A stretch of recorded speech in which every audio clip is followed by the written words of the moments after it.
Hello. അപ്പോൾ നമുക്കിനി chapter 2ലേക്ക് കടക്കാം. ചാപ്റ്റർ 2 എന്ന് പറയുമ്പോൾ incorporation of company and matters incidental thereto. Incorporation അല്ലേ, നമ്മൾ കമ്പനിയെ കുറിച്ചാണ് പഠിക്കുന്നത്, കമ്പനീസ് ആക്ട് ആണ് പഠിക്കുന്നത്. അപ്പോൾ ഒരു കമ്പനി എങ്ങനെ നിലവിൽ വരുന്നു, അല്ലെങ്കിൽ കമ്പനി എങ്ങനെ എക്സിസ്റ്റൻസിൽ വരുന്നു എന്നുള്ളതാണ് നമ്മൾ എന്ത് പഠിക്കാൻ പോകുന്നത്, ഈ ചാപ്റ്ററിൽ പഠിക്കാൻ പോകുന്നത്. കമ്പനി നിലവിൽ വരുന്ന ആ പ്രോസസ്സിനാണ് നമ്മൾ ഇൻകോർപ്പറേഷൻ എന്ന് വിളിക്കുക.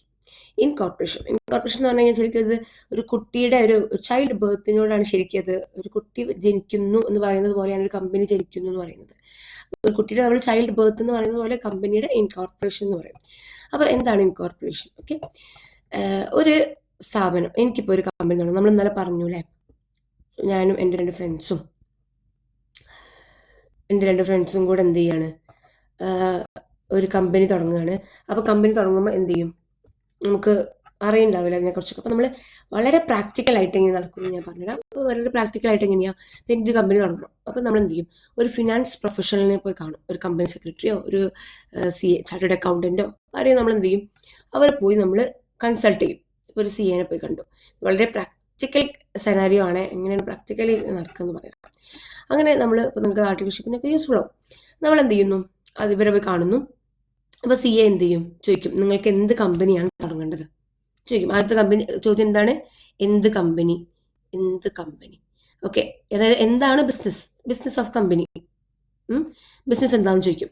അത് കഴിഞ്ഞിട്ട് ചോദിക്കും നിങ്ങളുടെ ഷെയർ ക്യാപിറ്റൽ എത്രയെന്ന് ചോദിക്കും. ഇതൊക്കെ നമ്മൾ പഠിച്ചു അല്ലേ, ഷെയർ ക്യാപിറ്റലൊക്കെ നമ്മൾ പഠിച്ചല്ലോ. ഷെയർ ക്യാപിറ്റൽ എന്താണെന്ന് ചോദിക്കും. ഷെയർ ക്യാപിറ്റൽ എന്ന് പറയുമ്പോൾ എന്താണ്, ഒരു കമ്പനിയുടെ ഓണർഷിപ്പിന് നമ്മൾ ഇത്ര ഭാഗങ്ങളായിട്ട് വീതിക്കും, അത്രയും ഓൺ ചെയ്യുന്നവർ. ഓക്കെ, ഷെയർ ക്യാപിറ്റൽ എന്ന് പറയുമ്പോൾ നമ്മുടെ ഓണർഷിപ്പിന് അവർ പറയുന്ന വാല്യൂ തന്നെയാണ് ഷെയർ ക്യാപിറ്റൽ. നമ്മൾ ഇൻവെസ്റ്റ് ചെയ്യും ഫസ്റ്റ് അല്ല, ഇനീഷ്യലി എത്ര എമൗണ്ട് വരുന്നതല്ല ക്യാപിറ്റൽ. അതിനെ കമ്പനീൻ്റെ ഇതിൽ പറയല്ലേ നമ്മൾ ഷെയർ ക്യാപിറ്റൽ എന്നാണ്. ഓക്കെ, എത്ര ക്യാപിറ്റൽ ഉണ്ടെന്ന് ചോദിക്കും. എന്നിട്ട് നമ്മളുടെ കുറച്ച് ഈ FXYൻ്റെ അടുത്ത് നിന്ന് കുറച്ച് പ്രൂഫും, അതുപോലെ അവരുടെ ഓക്യുപ്പേഷൻ, അതുപോലെ അവരുടെ അഡ്രസ്, ഇമെയിൽ അഡ്രസ്, അതുപോലെ എന്തൊക്കെ വാങ്ങും, ഒരു മൊബൈൽ നമ്പറും വാങ്ങി വെക്കും. ഇത്രയും കാര്യങ്ങൾ വാങ്ങിയിട്ട് എന്ത് ചെയ്യും, നമ്മുടെ കയ്യിൽ വെക്കും. എന്നിട്ട് അവർക്ക് എന്ത് ചെയ്യും, പിന്നെ നമ്മുടെ പണി തുടങ്ങും. അതായത് ഒരു പ്രൊഫഷണലിൻ്റെ പണി എന്താണ്, ഇവർ ആദ്യം ഒരു മെമ്മോറണ്ടം ഓഫ് അസോസിയേഷൻ ഉണ്ടാക്കും. നമ്മൾ പറഞ്ഞ പോലെ മെമ്മോറണ്ടം ഓഫ് അസോസിയേഷൻ ഉണ്ട്, ആർട്ടിക്കിൾസ് ഓഫ് അസോസിയേഷൻ ഉണ്ട്. അതിൽ കൊടുക്കാനാണ് ഈ ഒബ്ജക്ട് ക്ലോസും കാര്യങ്ങളൊക്കെ ചോദിച്ചത്, ഷെയർസൊക്കെ. അങ്ങനെ എന്നിട്ട് ചോദിക്കും ആരൊക്കെയാണ് സബ്സ്ക്രൈബേഴ്സ് ടു മെമ്മോറണ്ടം എന്താണെന്ന് നമ്മൾ പഠിച്ചു. എന്താണ് സബ്സ്ക്രൈബേഴ്സ് ടു മെമ്മോറണ്ടം? ഒരു കമ്പനിയിൽ ഒരു ഇനീഷ്യൽ പീരീഡിൽ വരുമ്പോൾ ഉണ്ടാകുന്ന ആളുകളെയാണ് നമ്മൾ സബ്സ്ക്രൈബേഴ്സ് എന്ന് വിളിക്കുക. അതുപോലെ പ്രൊമോട്ടർ ആരാണെന്ന് നമ്മൾ ചോദിക്കും. പ്രൊമോട്ടർ എന്ന് പറയുമ്പോൾ എന്താണ്, നമ്മൾ ഇന്നലെ പറഞ്ഞു, ഒന്നുകൂടെ പറയാം എന്താണെന്നുള്ളത്. ഓക്കെ, അതായത് കമ്പനീൻ്റെ ഇനീഷ്യൽ സ്റ്റേജ് ആ ഒരു ഐഡിയ കൊണ്ടുവരുന്ന ആൾ, നമുക്ക് വേണമെങ്കിൽ ലേമൻസ് ലാംഗ്വേജിൽ പറയാം, ആണ് പ്രൊമോട്ടർ. അപ്പോൾ അത്രയും ഡീറ്റെയിൽസ് കളക്ട് ചെയ്തിട്ട് എന്ത് ചെയ്യും, ഒരു MOAയും AOA ഉണ്ടാക്കും. എന്നിട്ട് ഇവരെ കൊണ്ട് 3 പേരെ കൊണ്ടും സൈൻ ചെയ്യിപ്പിക്കും. ഈ പ്രൊഫഷണലും സൈൻ ചെയ്യും. എന്നിട്ട് എന്ത് ചെയ്യും, MCA എന്ന് പറഞ്ഞിട്ട് ആരുടെ, മിനിസ്ട്രി ഓഫ് കോർപ്പറേറ്റ് അഫയേഴ്സിൻ്റെ ഒരു സൈറ്റ് ഉണ്ട്. അവിടേക്ക് ആദ്യം എന്ത് ചെയ്യും, ഇവർക്ക് കമ്പനിക്ക് ഒരു പേര് വേണമല്ലോ. പൊതുവെ ഒരു സ്ഥാപനം തുടങ്ങുമ്പോൾ ആദ്യം ഒരു പേരിടില്ലേ, ആ പേര്. അപ്പോൾ കമ്പനിക്ക് അത് നിർബന്ധമാണ്. അപ്പോൾ ആദ്യം നമ്മൾ ചെയ്യൽ ഈ പേര് പോയിട്ട് റിസർവ് ചെയ്യും. അതായത് കമ്പനിയുടെ പേരുകളൊക്കെ എപ്പോഴും യുണീക്ക് ആയിരിക്കും. അതായത് ഒരു കമ്പനിയുടെ പേര് വേറൊരു കമ്പനിക്ക് നിങ്ങൾ കാണില്ല. അതാണ് ആദ്യം പേര് റിസർവ് ചെയ്യാന്ന് പറയുന്നത്. ഓക്കെ, പേര് റിസർവ് ചെയ്യും. എന്നിട്ട് എന്ത് ചെയ്യും, ബാക്കിയുള്ള ഡീറ്റെയിൽസ്, ഇപ്പോൾ ഇവിടുന്ന് വാങ്ങിയവരുടെ പ്രൂഫ്, അതുപോലെ ഇവരുടെ details, occupation, email address, number, അങ്ങനെയുള്ള കാര്യങ്ങളൊക്കെ കൊടുത്തിട്ട് നമ്മൾ എന്ത് ചെയ്യും, MOA AOA ഇതൊക്കെ വെച്ച് നമ്മൾ എന്ത് ചെയ്യും, ഒരു പാർട്ട് B ഫയൽ ചെയ്യും. അത് നമ്മൾ പാർട്ട് A ഫയൽ ചെയ്തു. പാർട്ട് Aയിലാണ് എന്ത് പേര് പറയുക, പിന്നെ പാർട്ട് B ഫയൽ ചെയ്തു. ഇതാണ് വളരെ പ്രാക്ടിക്കലി. എന്നിട്ട് എന്ത് ചെയ്യും, പിന്നെ അവർ അപ്രൂവ് ചെയ്യും. രജിസ്ട്രാർ MCA അപ്രൂവ് ചെയ്തിട്ട് നമുക്കതിൻ്റെ സർട്ടിഫിക്കറ്റ് ഓഫ് ഇൻകോർപ്പറേഷൻ വരും. സർട്ടിഫിക്കറ്റ് ഓഫ് ഇൻകോർപ്പറേഷൻ, ഇപ്പോൾ ഒരു കുട്ടിക്ക് ബർത്ത് സർട്ടിഫിക്കറ്റ് ഒക്കെ ഉണ്ടാവുമല്ലോ, അവർ ജനിച്ചെന്നുള്ളതിൻ്റെ പ്രൂഫ്. അതുപോലെ കമ്പനിക്കുള്ളതാണ് സർട്ടിഫിക്കറ്റ് ഓഫ് ഇൻകോർപ്പറേഷൻ അല്ലെങ്കിൽ ഇൻകോർപ്പറേഷൻ സർട്ടിഫിക്കറ്റ്. ഇതെന്ന് പറയുന്നത് ആ ഒരു കമ്പനി നിലവിൽ വന്നു എന്നുള്ളതിന് വളരെ ഇതായിട്ടുള്ളൊരു പ്രൂഫ് പോലെ. കൺക്ലൂസീവ് അല്ല, പക്ഷെ അത് എന്താണെന്ന് നമുക്ക് ഭാവിയിൽ പറയാം എന്താണെന്നുള്ളത്. അപ്പോൾ ഇതാണ് വളരെ പ്രാക്ടിക്കലായിട്ട് ഒരു കമ്പനി അല്ലെങ്കിൽ ഒരു സ്ഥാപനത്തിൽ നടക്കുക. അല്ലെങ്കിൽ നിങ്ങളിപ്പോൾ ഭാവിയിൽ ഇനി ആർട്ടിക്കിൾഷിപ്പ് ഒക്കെ ചെയ്യാൻ പോകുമ്പോൾ ഇതാണ് നടക്കുക. അപ്പോൾ ഇത്രയും കാര്യങ്ങളാണ് ഒരു കമ്പനി ഇൻകോർപ്പറേറ്റ് ചെയ്യുമ്പോൾ നടക്കുന്ന പ്രൊസീജിയറുകളാണ് ഞാൻ പറഞ്ഞത്. ഇനി നമുക്ക് എന്താ നോക്കാം, ഇതിനെ തിയററ്റിക്കലി നമുക്കൊന്ന് പഠിച്ചാലോ. അപ്പോൾ ആ തിയററ്റിക്കലി ആയിട്ടുള്ള കാര്യങ്ങളാണ് ഈ ചാപ്റ്ററിൽ കവർ ചെയ്യുന്നത്. ഞാൻ വളരെ ഓവർവ്യൂ തന്നതാണ്. നിങ്ങൾ കുറച്ചൊക്കെ മനസ്സിലാക്കിയെന്ന് വിചാരിക്കുന്നു. മനസ്സിലായിട്ടില്ലെങ്കിലും പേടിക്കേണ്ട, നമ്മൾ അത് തന്നെയാണ് ഈ ചാപ്റ്ററിൽ ഫുൾ നീളം ഡിസ്കസ് ചെയ്യാൻ പോകുന്നത്. ഓക്കെ, അപ്പോൾ കിളി പോയിട്ടിരിക്കുകയാണെന്നുണ്ടെങ്കിൽ എല്ലാവരും ഒന്ന് ഉഷാറായിട്ടിരുന്നോളൂ.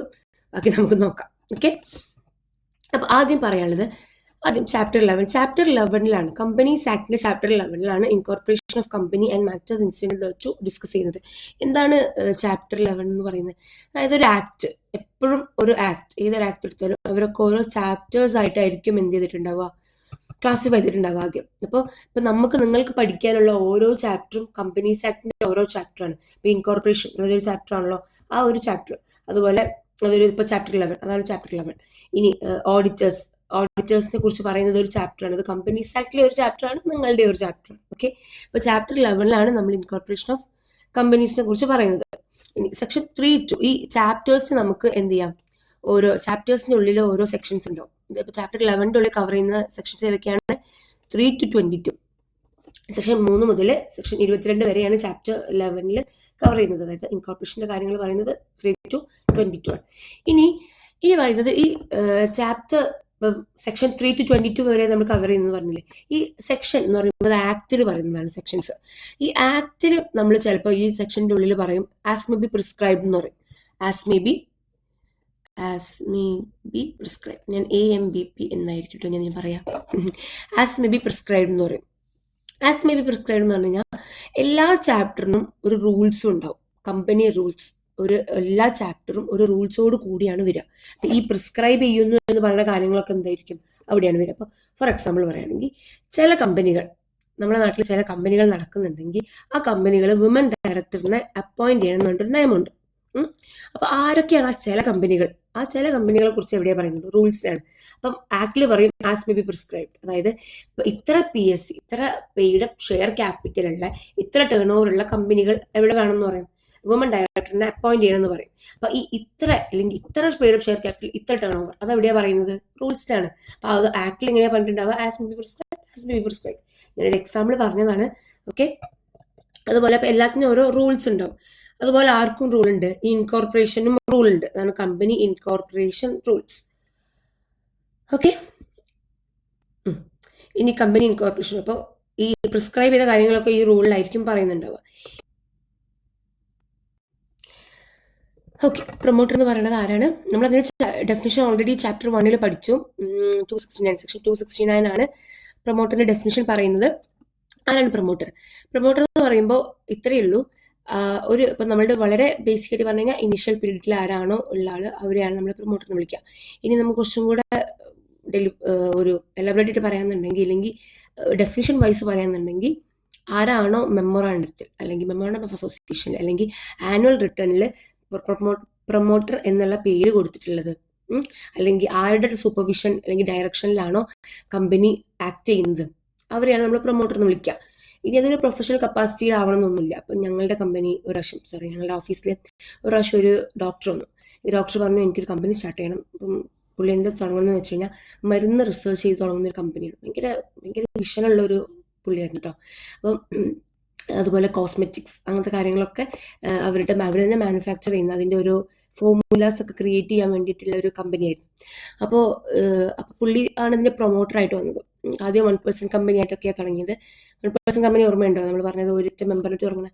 അപ്പോൾ ആ കമ്പനി, അപ്പം അയാളൊരു പ്രൊഫഷണൽ കപ്പാസിറ്റിയിലാണ് ആ പ്രൊമോട്ടറായിട്ട് വന്നത്. പക്ഷെ അങ്ങനെ തന്നെ ആവണമെന്നില്ല എപ്പോഴും. ഇപ്പോൾ വേറെ പുള്ളിയുടെ ഒരു ഫ്രണ്ട് ഒരു ഐഡിയ പറഞ്ഞു, നമുക്കിങ്ങനെ ഒരു ഫോർമുല കണ്ടുപിടിക്കണം, പുള്ളിനെ വെച്ചു, മതി, അങ്ങനെ ആയാലും കുഴപ്പമില്ല. അപ്പോൾ ആ പുള്ളിയുടെ ഫ്രണ്ടാണ് ആ ഒരു പ്രൊമോട്ടർ എന്ന് പറയുന്നത്. എപ്പോഴും ഒരു പ്രൊഫഷണൽ കപ്പാസിറ്റി തന്നെ വർക്ക് ചെയ്യണമെന്നൊന്നുമില്ല, അങ്ങനെ ആവാണ്ടിരിക്കാം. അതുപോലെ അവരെപ്പോഴും എന്ത് ചെയ്യണമെന്നില്ല, ഞാനിപ്പോൾ എപ്പോഴും പറയുന്നുണ്ട് ഇനീഷ്യൽ പീരീഡിൽ ഐഡിയ കൊണ്ടുവന്നാണ്, അങ്ങനെ ആവണമെന്നില്ല. അതാണ് ഇപ്പോൾ പറഞ്ഞത്, എക്സാമ്പിൾ പറഞ്ഞത്. കാരണം അത് നീഡ് നോട്ട് ബി ഒരു ഫോർമേഷൻ ഓഫ് കമ്പനി സമയത്ത് ഈ പുള്ളിക്കാരൻ ഉണ്ടായിക്കൊള്ളുന്നില്ല, ഒരു പ്രൊമോട്ടർ എന്ന് പറഞ്ഞ ആൾ ഉണ്ടായിക്കൊള്ളുന്നില്ല. ഓക്കെ, ലേറ്റർ ഓൺ നമ്മുടെ ഇതിൽ ജോയിൻ ചെയ്ത ആളും ആവാം പ്രൊമോട്ടർ എന്ന് പറയുന്നത്. ഓക്കെ, അപ്പം അങ്ങനെ നിർബന്ധമൊന്നുമില്ല. ഇനി നമ്മൾ പറയാൻ പോകുന്നത് ഫോർമേഷൻ ഓഫ് കമ്പനി. ഓക്കെ, പിന്നെ നമ്മൾ ആ ഒരു പ്രോസസ്സിലേക്ക് കടക്കുകയാണ് കേട്ടോ. ഫോർമേഷൻ ഓഫ് കമ്പനി എന്ന് പറഞ്ഞ പ്രോസസ്സിലേക്ക് കടക്കാൻ പോവുകയാണ്. ഓക്കെ, അപ്പോൾ ഫോർമേഷൻ ഓഫ് കമ്പനി എങ്ങനെ നമുക്ക് ഫോം ചെയ്യാം? നമ്മളുടെ കയ്യിൽ ഒരു ലോഫുൾ പർപ്പസ് വെച്ചിട്ട് നമ്മുടെ പേര് സബ്സ്ക്രൈബ് ചെയ്യുക, മെമ്മോറാണ്ടത്തിൽ സബ്സ്ക്രൈബ് ചെയ്യുക. മെമ്മോറാണ്ടത്തിൽ കൊടുക്കാം. മെമ്മോറാണ്ടത്തിൽ സബ്സ്ക്രൈബ് ചെയ്യുന്ന പറയാം. അങ്ങനെ ചെയ്ത് കഴിഞ്ഞാൽ നമുക്ക് എന്ത് ചെയ്യാം? ഒരു കമ്പനി ഫോം ചെയ്യാം. അപ്പോൾ നമ്മൾ എന്ത് ആലോചിക്കണം, എന്ത് ടൈപ്പ് ഓഫ് കമ്പനി ആയിട്ട് തുടങ്ങണം എന്നുള്ളത് നമ്മൾ ആലോചിക്കണം. അതൊരു നമ്മുടെ കൺസേൺ ആണ്.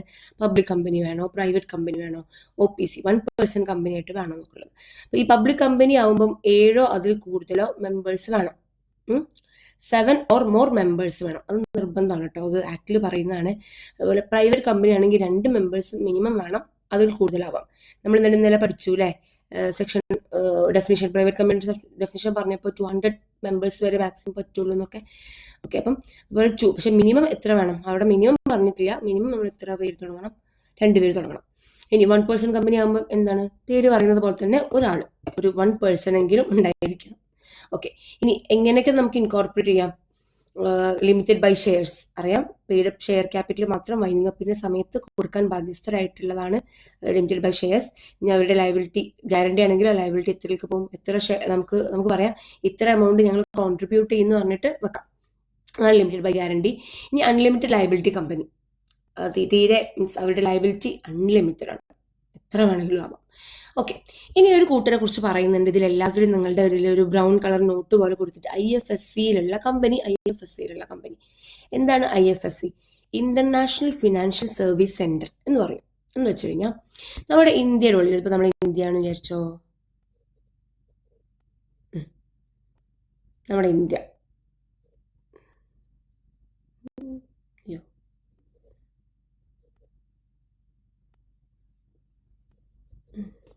ഇന്ത്യ എങ്ങനെയുണ്ട് കാണാൻ? കുഴപ്പമില്ലേ, പോറില്ലാത്തൊരു ഇന്ത്യയായി. ഈ ഇന്ത്യയിൽ തന്നെ നമ്മുടെ ഇന്ത്യൻ്റെ ഉള്ളിൽ ഒരു ഏരിയ ഏകദേശം ഇവിടെ ആയിട്ട് വരും, ഗുജറാത്തടാ, ഇവിടെ ആയിട്ട് ഒരു ഏരിയ വർക്ക് ചെയ്യുന്നുണ്ട്. അവർക്ക് അവിടെ എന്ത് നിയമങ്ങളാണെന്ന് അറിയാം. ഒരു ഫോറിൻ അല്ലെങ്കിൽ ഒരു ഇന്റർനാഷണൽ സെന്റർ പോലെയാണ് നമ്മൾ അവരെ ട്രീറ്റ് ചെയ്യുക. അതായത് അത് ഒരു നമ്മുടെ നാട്ടിലുള്ളൊരു സ്ഥലമായിട്ടല്ല, ഒരു ഇന്റർനാഷണൽ ഒരു സ്ഥലം പോലെയാണ്. എന്തിന്റെ പേർപ്പസിന് വേണ്ടിയിട്ട്, ഇവിടെ എന്ത് നടന്നാലും ഫോറിൻ കൺട്രി ആയിട്ടല്ല ട്രീറ്റ് ചെയ്യുക, ഇന്റർനാഷണൽ സർവീസ് പോലെ ട്രീറ്റ് ചെയ്യുക. ബിസിനസ് അല്ലെങ്കിൽ ഫിനാൻഷ്യൽ സർവീസുമായി ബന്ധപ്പെട്ട കാര്യങ്ങളുടെ ആവശ്യങ്ങൾക്ക് വേണ്ടിയിട്ട് അവരൊരു ഇന്റർനാഷണൽ ഒരു സ്പേസ് അല്ലെങ്കിൽ ഇന്റർനാഷണൽ ഏരിയ പോലെയാണ് ട്രീറ്റ് ചെയ്യുക. അപ്പൊ ഇവിടെ ഇരിക്കുന്ന എല്ലാ കമ്പനികൾക്കും പ്രത്യേക കുറേ അനുകൂല്യങ്ങളുണ്ട്. ഇതിനെ നമ്മൾ ഗിഫ്റ്റ് സിറ്റി എന്നും കൂടെ വിളിക്കും. എന്താ വിളിക്കുക? Gift city. ഇപ്പൊ നമ്മുടെ നാട്ടിലത് ഗുജറാത്തിൽ മാത്രമല്ല കേട്ടോ, ഗുജറാത്തിലാണ് ഇങ്ങനെ ഒരു ഗിഫ്റ്റ് സിറ്റി ഉള്ളത്. ഇവിടെ പലതരത്തിലുള്ള ടാക്സ് ബെനിഫിറ്റ്സ്, അവർക്ക് പലതരത്തിലുള്ള ഇപ്പൊ നമ്മൾ ഈ സ്പെഷ്യൽ എക്കണോമിക് സോൺ എന്നൊക്കെ നിങ്ങൾ ടാക്സിൽ പഠിച്ചിട്ടുണ്ടാവും അല്ലെ,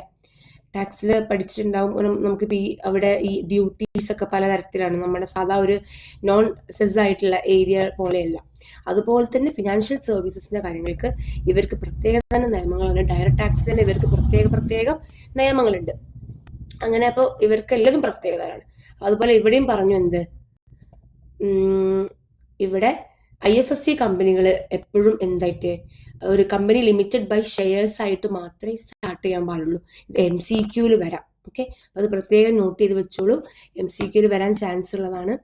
അപ്പൊ എന്താ പറഞ്ഞത്, ഒരു IFSC കമ്പനി എപ്പോഴും എന്തായിട്ട് സ്റ്റാർട്ട് ചെയ്യാൻ പാടുള്ളൂ, limited by shares, company limited by shares ആയിട്ട് മാത്രമേ ഇൻകോർപ്പറേറ്റ് ചെയ്യാൻ പാടുള്ളൂ. ലിമിറ്റഡ് ബൈ ഗ്യാരണ്ടി, അൺലിമിറ്റഡ് ആയിട്ടൊന്നും അവർക്ക് തുടങ്ങാനുള്ളതില്ല. ഓക്കെ, ഇനി OPC എന്താണ്? 1% കമ്പനി. 1% കമ്പനി എന്ന് പറയുന്നത് നമുക്കറിയാം, ഒറ്റ മെമ്പറായിട്ട് തുടങ്ങണം. ഈ ഒറ്റ മെമ്പറായിട്ട് തുടങ്ങുമ്പം അവിടെ ഒരു കാര്യമുണ്ട്. ഈ മെമ്പർ അങ്ങനെ പെട്ടെന്ന് അങ്ങോട്ട് എന്തെങ്കിലും പറ്റി മരിച്ചു പോവുകയെ അല്ലെങ്കിൽ ഇൻസോൾവെന്റ് ആവുകയോ എന്തോ ചെയ്ത് എന്ത് ചെയ്യാം അല്ലേ? അപ്പോൾ അയാൾ എന്ത് ചെയ്യണം? ഒരു നോമിനിയെ കൂടെ കൊണ്ടുവരണം, എന്നാലേ അയാൾക്ക് ഒരു OPC ഇൻകോർപ്പറേറ്റ് ചെയ്യാൻ പറ്റുള്ളൂ. അപ്പോൾ ഒരു എലിജിബിൾ പേഴ്സൺ ആരാണ്? ഒരു OPC അല്ലെങ്കിൽ 1% കമ്പനി. ഇപ്പം ഞാൻ പറഞ്ഞില്ലേ, ഞങ്ങളുടെ ഓഫീസിൽ ഒരു ഡോക്ടർ വന്നു. ആ ഡോക്ടർ നമുക്ക് അവർ തന്നെ എടുക്കാം. ഡോക്ടർ പേരൊന്നും ഞങ്ങൾക്ക് പറയാൻ പാടില്ല, കോൺഫിഡൻഷ്യാലിറ്റി മൂലം. ഇപ്പം നമുക്ക് ആ ഡോക്ടർ തന്നെ, ഡോക്ടർ എന്ന പേര് പറയാം. ഡോക്ടർ വന്നു. ഡോക്ടർ പറഞ്ഞു എനിക്കൊരു കമ്പനി തുടങ്ങണം, 1% കമ്പനി ആയിട്ടാണ് തുടങ്ങേണ്ടത്. അപ്പോൾ ആ പുള്ളിക്കാരൻ വന്നപ്പം, ശരിക്കും നടന്നതാണ്, പുള്ളിക്കാരൻ വന്നപ്പോൾ പുള്ളിക്ക് കമ്പനി ഫോർമേഷനെ കുറിച്ചൊക്കെ നന്നായിട്ട് അറിയാം, ഒക്കെ പഠിച്ചിട്ടാണ്, എല്ലാം പഠിച്ച് അതിനെക്കുറിച്ച് നല്ല ബോധ്യമായിട്ടാണ് വന്നത്. പക്ഷെ ഒരു പ്രൊഫഷണലിൻ്റെ ഹെൽപ്പ് വേണം അവർക്ക് ചെയ്യുമ്പം, ഒരു പ്രൊഫഷണലിൻ്റെ ഹെൽപ്പ് വേണം. അത് ഞാൻ നമ്മളെ സമീപിച്ചത്. അപ്പോൾ ഭയങ്കര നോളജബിൾ ആയിട്ടാണ് പുള്ളി വന്നത് നമ്മുടെ ഓഫീസിൽ. ഓക്കെ, അപ്പോൾ എന്തായിരിക്കും, അയാളൊരു മൈനർ ആവാൻ പാടില്ല. മൈനർ ആയിരുന്നില്ല കേട്ടോ, നമ്മുടെ ഡോക്ടർ മൈനർ അല്ല, അത്യാവശ്യം നല്ല പ്രായമുള്ള ഒരാളാണ്. ഒരു ഡോക്ടർ എന്നൊക്കെ പറയുമ്പോൾ അല്ലേ, ക്വാളിഫൈ ഒക്കെ ചെയ്ത് വരുമ്പോൾ എങ്ങനെയായാലും പുള്ളി കഴിയുമല്ലോ. അപ്പം മൈനർ ആവാൻ പാടില്ല. ഇന്ത്യൻ സിറ്റിസൺ ആവണം. നമ്മുടെ ഡോക്ടർ ഇന്ത്യൻ സിറ്റിസൺ ആണ്. Resident or not. അയാൾക്ക് റെസിഡന്റും ആവാം, അല്ലെങ്കിൽ നോൺ റെസിഡന്റ്. അതായത് എന്താ പറയാ, നമ്മുടെ ഇവിടെ ഇപ്പോൾ താമസിക്കുന്ന ഒരു എന്താ അതിനൊരു ഡെഫിനിഷൻ പറയുന്നുണ്ട് കേട്ടോ, അതുപോലെ പാലിക്കണം. നമ്മുടെ മറ്റേ 182 നിങ്ങൾ ടാക്സിൽ പഠിക്കുന്നുണ്ട് 152 ദിവസം നിൽക്കണമെന്നില്ല, ആ ഡെഫിനിഷൻ അല്ല. ഇമ്മീഡിയറ്റ്ലി പ്രിസീഡിങ്, IPFY എന്ന് പറയുന്നത് എന്താണെന്ന് വെച്ച് കഴിഞ്ഞാൽ ഇമ്മീഡിയറ്റ്ലി പ്രിസീഡിങ് ഫിനാൻഷ്യൽ ഇയറിൽ. എന്താണ് ഇമ്മീഡിയറ്റ്ലി പ്രിസീഡിങ് ഫിനാൻഷ്യൽ ഇയറിൽ 120 ദിവസത്തിന്റെ മേലെ നിന്ന് കഴിഞ്ഞാൽ നമ്മൾ റെസിഡന്റ് എന്ന് വിളിക്കും. റെസിഡന്റ് ആവണം നിർബന്ധമുണ്ടോ? ഇല്ല. പക്ഷെ ഇന്ത്യൻ സിറ്റിസൺ ആവണം നിർബന്ധമുണ്ട്. ഒരു ഫോറിൻ നാഷണലിന് വന്നിട്ട് ഇവിടെ ഓഫീസ് തുടങ്ങാൻ പറ്റുമോ? ഇല്ല. ഇന്ത്യൻ സിറ്റിസൺ ആവണം, റെസിഡന്റ് ആവും. അതായത് ഇപ്പോൾ കുറച്ച് കാലം പുള്ളി 120 ദിവസത്തിന് താഴെ പുള്ളി എന്ത് ചെയ്തു, പുറത്തു പോയി, അല്ലെങ്കിൽ എന്തായി, ഒരു ഇന്ത്യക്കാരനായിട്ടുള്ള ഒരാൾ കുറച്ച് കാലം പുറത്തായിരുന്നു, പുള്ളിക്ക് തുടങ്ങാൻ പറ്റും. കാരണം റെസിഡന്റ് എന്ന് പറയുന്നത്, റെസിഡന്റ് എന്ന് പറയുന്നത് 120 ദിവസത്തിന് മേലെ നിന്നു എന്നുള്ളവരെയാണ് നമ്മൾ റെസിഡന്റ് എന്ന് വിളിക്കാം. ഓക്കെ. ഇനി അതുപോലെ ഒരാൾ, ഇയാൾ എന്താ ഡോക്ടർ ആരെയും കൊണ്ടുവരണമായിരുന്നു? നോമിനി. എൻ്റെ ഓർമ്മ ശരിയാണെങ്കിൽ നമ്മുടെ ഡോക്ടർ കൊണ്ടുവന്നത് പുള്ളിയുടെ സിസ്റ്ററിനെയാണ്, സിസ്റ്റർ ആയിരുന്നു തോന്നുന്നു നോമിനി. നോമിനിനെയും കൊണ്ടുവരണം. അപ്പം ഒരു നാച്ചുറൽ പേഴ്സൺ ആണ്. ഓക്കെ, നാച്ചുറൽ പേഴ്സണിനെ കൊണ്ടുവന്നത് സിസ്റ്ററിനെയാണ് കൊണ്ടുവന്നത് അല്ലേ. നാച്ചുറൽ പേഴ്സൺ ആണ്. നാച്ചുറൽ പേഴ്സൺ എന്ന് പറഞ്ഞാൽ ജനനം വഴി അല്ലെ, ചൈൽഡ് ബർത്ത് വഴി ഉണ്ടായ ഒരു പേഴ്സൺ. ഞാൻ പറഞ്ഞു നമ്മൾ പൊതുവെ ആരൊക്കെ പേഴ്സൺ എന്ന് വിളിക്കും? കമ്പനീനെ, ഫേമിനെ ഒക്കെ ഒരു നിയമത്തിന്റെ കണ്ണിൽ പേഴ്സൺ എന്ന് വിളിക്കും. അപ്പം അല്ലാത്തപ്പോൾ, അതായത് ഒരു ശരിക്കുള്ള പേഴ്സൺ, നമ്മൾ പേഴ്സൺ എന്ന് വിളിക്കുന്ന പേഴ്സൺസ് ഉണ്ടാവില്ല. അപ്പം ഞാനൊരു പേഴ്സൺ ആണ്, എന്നെ എന്താ വിളിക്കുക? നാച്ചുറൽ പേഴ്സൺ എന്ന് വിളിക്കുക. ഓക്കെ. അപ്പം ജനനം വഴി, ഈ ചൈൽഡ് ബർത്ത് വഴി ആയ മീൻസ് വന്ന ഒരു ഇൻഡിവിജ്വൽ എന്ന് പറയാം. ഓക്കെ. മൈനർ ആവാൻ പാടില്ല, നോമിനി മൈനർ ആവാൻ പാടില്ല. കാരണം കോൺട്രാക്റ്റിലൊക്കെ ഒരുപാട് എൻട്രി ചെയ്യാനുണ്ടാവില്ലേ. ഇന്ത്യൻ സിറ്റിസൺ ആവണം, റെസിഡന്റ് ആവാം, നോൺ റെസിഡന്റ് ആവാം. പിന്നെ പ്രയർ റിട്ടേൺ കൺസെന്റ് വേണം. അതായത് അവരുടെ ഒരു നമ്മൾ മുൻകൂട്ടി അവരുടെ കയ്യിൽ നിന്ന് കൺസെന്റ് INC 4 എന്ന് പറഞ്ഞ ഫോമിൽ, ഈ ഫോംസ് ഒക്കെ നിങ്ങൾ ഓർമ്മിച്ച് വെക്കണം, ഒരു നോട്ടൊക്കെ ആക്കി പഠിച്ചു വെച്ചോളൂ. ഇൻ കേസ് MCQ ചോദിച്ചാലോ, നമുക്ക് MCQ എന്ത് ചോദിക്കുന്നു, ICI ആയതുകൊണ്ട് ഒരു ഗ്യാരണ്ടി തരാൻ പറ്റില്ല. അപ്പൊ ഡിസ്ക്രിപ്ഷനിൽ എനിക്ക് പറയാം ഇന്ന ക്വസ്റ്റ്യൻസ് ആണ് വരാന്ന്. നമുക്കൊരു 95 അല്ലെങ്കിൽ 90% അല്ലെങ്കിൽ 80% പറയാൻ പറ്റുള്ളൂ. കൂടെ ഇത്ര പോലും അഷുറൻസ് എനിക്ക് എവിടെ തരാൻ പറ്റില്ല, MCQ തരാൻ പറ്റില്ല. അപ്പൊ നമ്മൾ ഫുൾ കവറേജ് കൊടുക്കുക വേണം. എവിടെയൊക്കെ വരാൻ ചാൻസ് ഉണ്ട് അവിടെയൊക്കെ നമ്മൾ പഠിക്കാൻ വേണം. അപ്പം ഫോംസും അതുപോലെ പെനാൽറ്റി പോലത്തെ കാര്യങ്ങളൊക്കെ എന്ത് ചെയ്യാൻ, നിങ്ങൾ ഒരു പ്രത്യേക തരം നോട്ട്, ഒരു പ്രത്യേകമായിട്ടൊരു നോട്ട് ഉണ്ടാക്കിയിട്ട് അത് പഠിക്കുക. ഇടയ്ക്കിടയ്ക്ക് ഇങ്ങനെ റിവൈസ് ചെയ്തുകൊണ്ടിരിക്കുക. അല്ലാതെ ചിലർക്ക് ഇതൊക്കെ ഓർത്ത് വെക്കാൻ ഭയങ്കര ബുദ്ധിമുട്ടായിരിക്കും.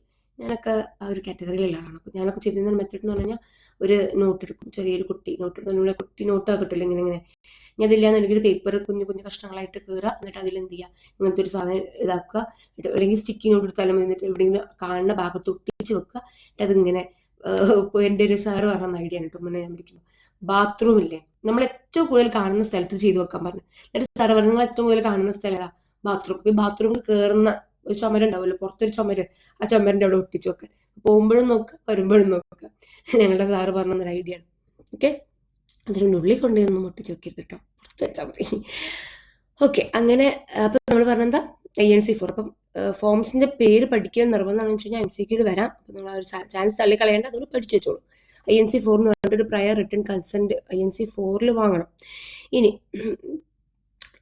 No person shall be member in ഒരു OPCയിൽ ഒന്നിൽ കൂടുതൽ, അതായത് ഒരു പേഴ്സൺ, അങ്ങനെയല്ല, ഒരു പേഴ്സൺ, അതായത് എനിക്ക് ഇപ്പം നമ്മുടെ ഡോക്ടർക്ക്, നമുക്ക് ഡോക്ടറുടെ എക്സാമിന് എടുക്കാം, നമ്മുടെ ഈ ഡോക്ടർക്ക് ഒന്നിൽ കൂടുതൽ OPC സ്റ്റാർട്ട് ചെയ്യാൻ പറ്റില്ല, ഒന്നിൽ കൂടുതൽ OPCയിൽ പോയിട്ട് മെമ്പർ ആവാൻ പറ്റില്ല.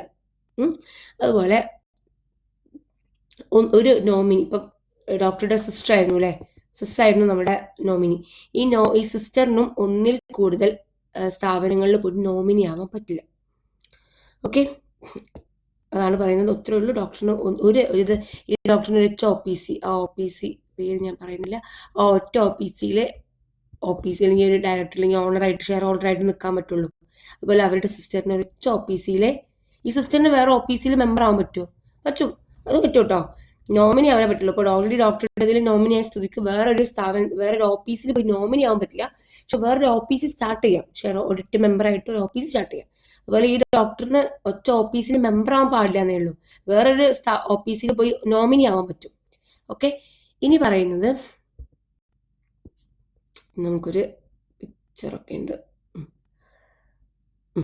മിസ്റ്റർ എ, നമുക്ക് മിസ്റ്റർ എക്ക് പകരം ഡോക്ടർ കൊടുക്കാം. നമ്മുടെ എക്സാമ്പിൾ ഡോക്ടർ അല്ലേ, ഓക്കെ, നമ്മുടെ ഡോക്ടർ മെമ്പർ ഒരു OPCയിൽ മെമ്പറാണ്, നോമിനിയാണ്.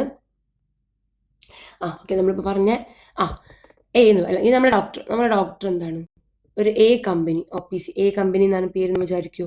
ഈ A കമ്പനിയിൽ മെമ്പറാണ്. B കമ്പനിയിൽ നോമിനിയാണ്.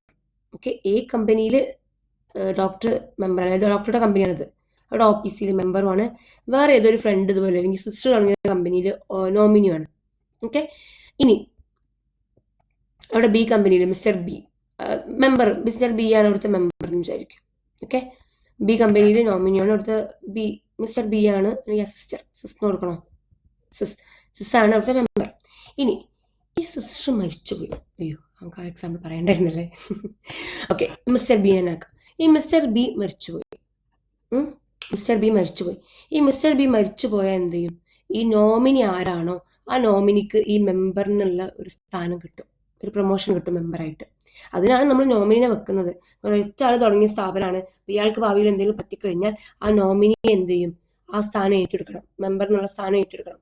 അപ്പം മെമ്പർ ആയി കഴിഞ്ഞാൽ പറയുന്നത്, അപ്പോൾ എന്തില്ല പാടില്ല, ഈ മെമ്പർ ആയി കഴിഞ്ഞാൽ ഓൾറെഡി ആരാണ്, ഡോക്ടർ ഇവിടുത്തെ മെമ്പറാണ് അല്ലേ. അപ്പൊ ഇവിടെയും മെമ്പർ ആവണം. ഇനി അപ്പോൾ ഡോക്ടർ എന്ത് ചെയ്യണം, 150 ദിവസത്തിനുള്ളിൽ ഈ മെമ്പർ ആവാനുള്ള ക്രൈറ്റീരിയ പാലിച്ചിരിക്കണം. അതായത് ഒന്നുകിൽ ഇവിടുന്ന് ഇത് അടച്ചുപൂട്ടുക, അല്ലെങ്കിൽ ഇവിടുന്ന് ഒഴിവാവുക, അല്ലെങ്കിൽ ഈ നോമിനി എന്നുള്ള സ്ഥാനത്ത് നിന്ന് ഇവിടുത്തെ മെമ്പർഷിപ്പ് സ്ഥാനത്ത് നിന്ന് പോവുക.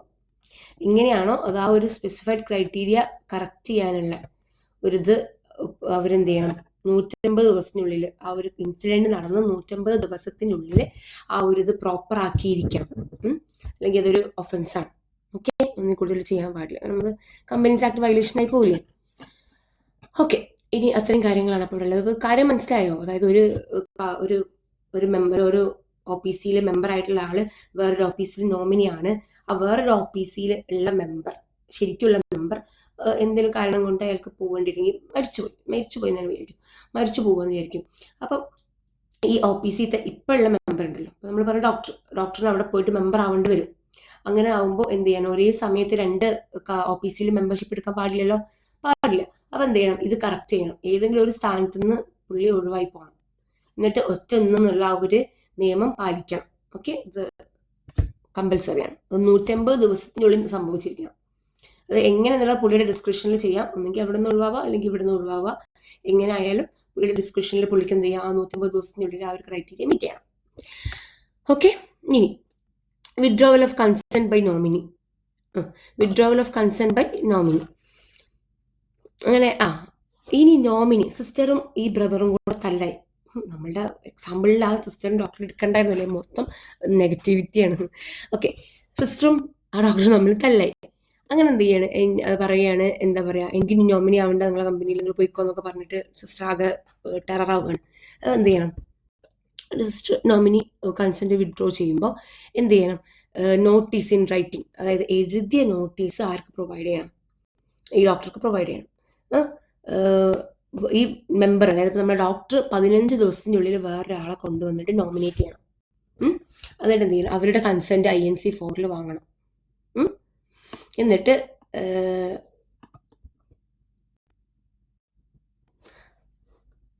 എന്നിട്ട് നോമിനേറ്റ് ചെയ്യണം. അപ്പോൾ ഈ ഒരു ചെയ്യുന്ന ചേഞ്ചിനെ നമ്മൾ alteration of memorandum of association ആയിട്ട് എന്ത് ചെയ്യില്ല, കൺസിഡർ ചെയ്യില്ല. അതാണ് not an alteration of memorandum of association, ഈ ഒന്ന് മാറ്റം. ഓക്കെ, ഇനി റീപ്ലേസിങ് നോമിനി. ഇതേ നോമിനി നമ്മൾ റീപ്ലേസ് ചെയ്യാണ്. അത് ആർക്ക് ദേഷ്യം വന്നു, നമ്മുടെ ഡോക്ടറിന് ദേഷ്യം.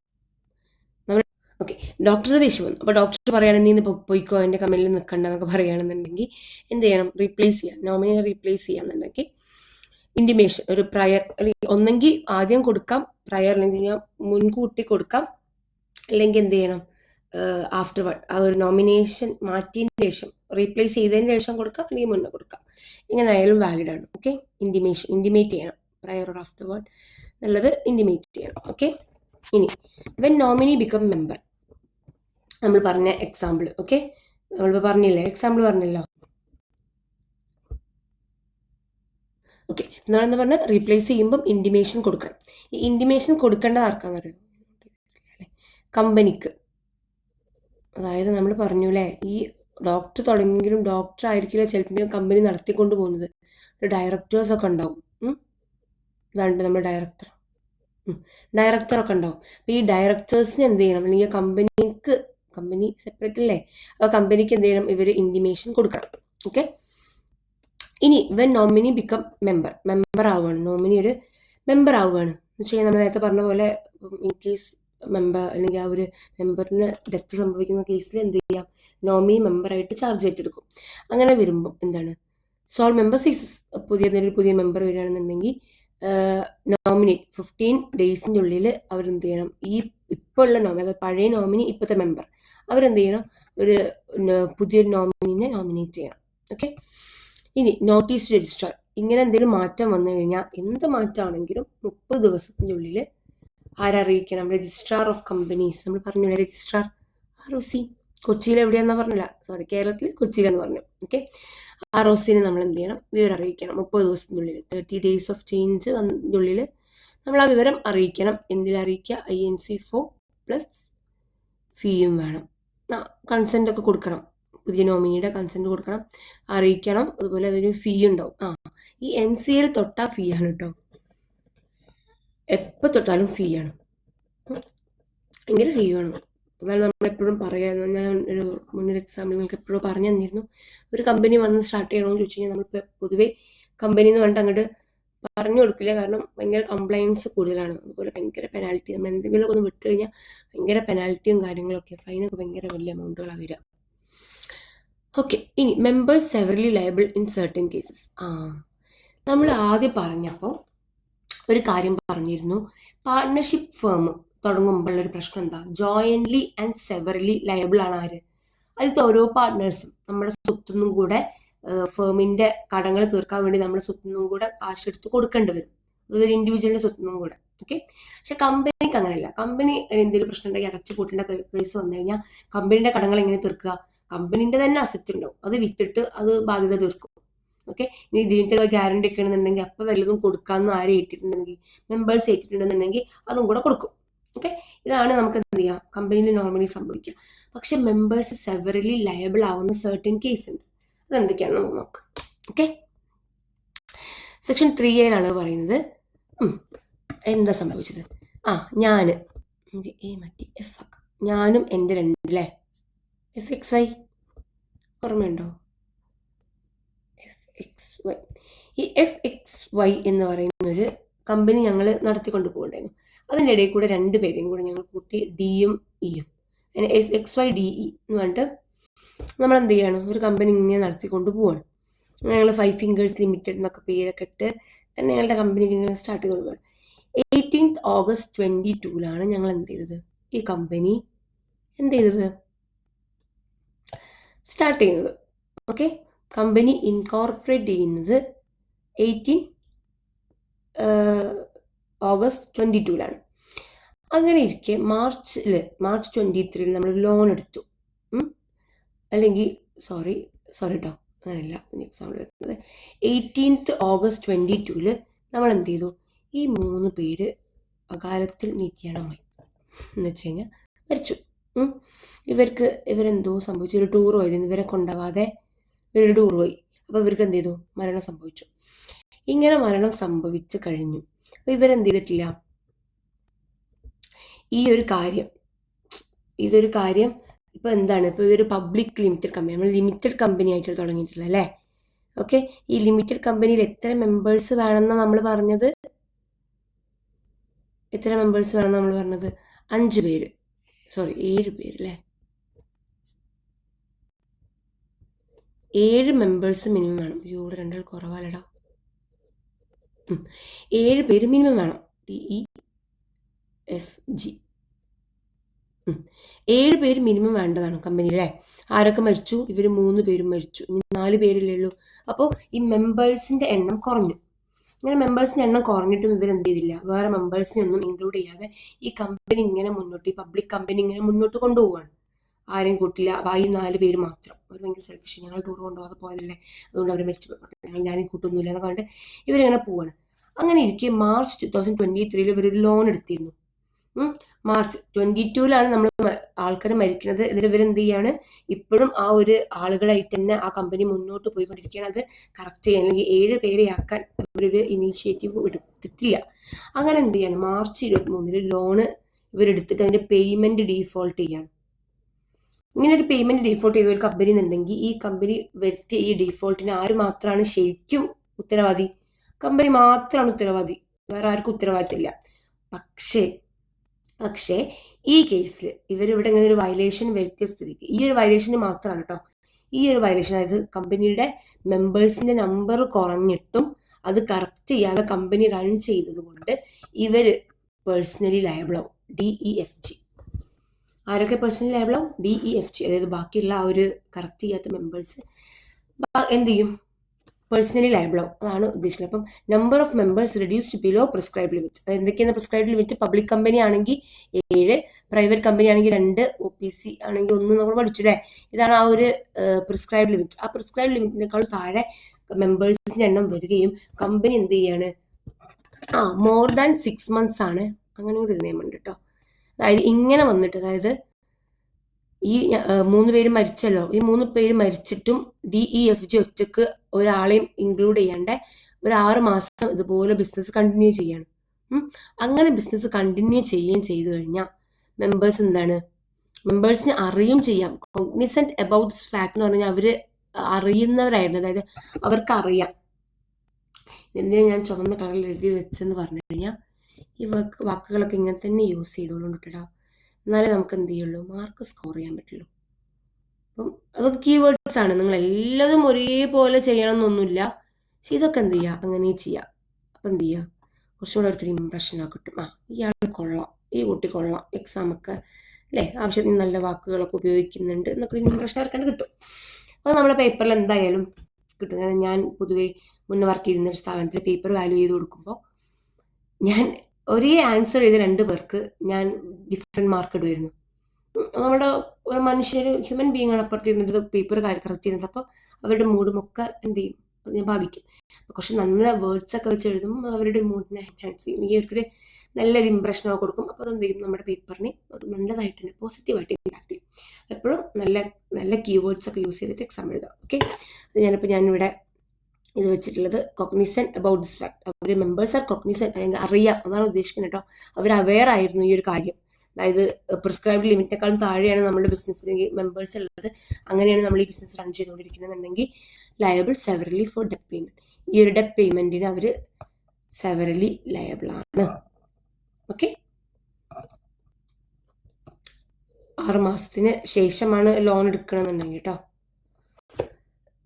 അപ്പോഴേ ലയബിൾ ആവുള്ളൂ. അതായത് 6 മാസത്തിന്റെ ഉള്ളിലാണെന്നുണ്ടെങ്കിൽ ആ ഡിഫോൾട്ട് വരുന്നുണ്ടെങ്കിൽ അവർ ലയബിൾ അല്ല. കാരണം 6 മാസത്തിനുള്ളിൽ ക്രൈറ്റീരിയ അത് നിയമത്തിൽ പറയുന്നതാണ്. ഓക്കെ, ഇനി